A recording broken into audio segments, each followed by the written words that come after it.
Je dirais que c'est le bâtiment des hautes études commerciales. C'est un projet conçu par Dan Angueno, architecte, dans les années, début des années 90. Et c'est la raison de l'intérêt pour ce bâtiment-là, c'est que c'est un projet complet qui, à la fois, développe des façades qui répondent à toutes les conditions, que ce soit de paysage, d'urbanité, au niveau intégration à la ville et au niveau de l'orientation spatiale à l'intérieur. C'est un projet où on est toujours à l'intérieur et à l'extérieur en même temps.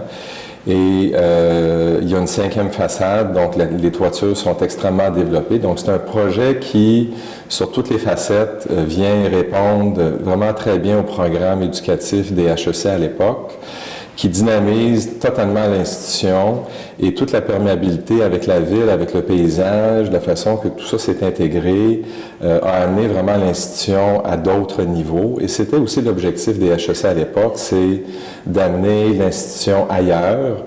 Et par le bâtiment, on voit le pouvoir du bâtiment a attiré beaucoup de gens, beaucoup d'étudiants.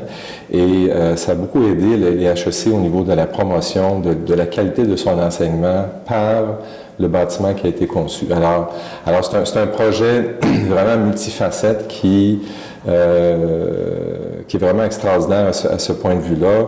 Les parcours intérieurs sont toujours lumineux, on a toujours des vues sur l'extérieur, le paysage rentre totalement dans l'édifice. Il y a beaucoup de cours extérieurs au niveau des toitures, alors tout le monde participe énormément au paysage, à la nature, évidemment. C'est un site exceptionnel aussi.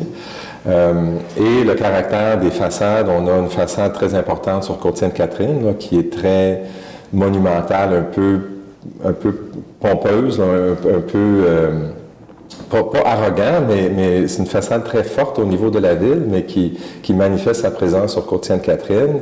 Une façade vers l'ouest, vers Brébeuf, qui est totalement, qui répond parfaitement au paysage, aux boisés qu'on a dû conserver, la lumière qui passe partout dans le bâtiment. Alors, c'est vraiment l'intérêt majeur de ce projet-là.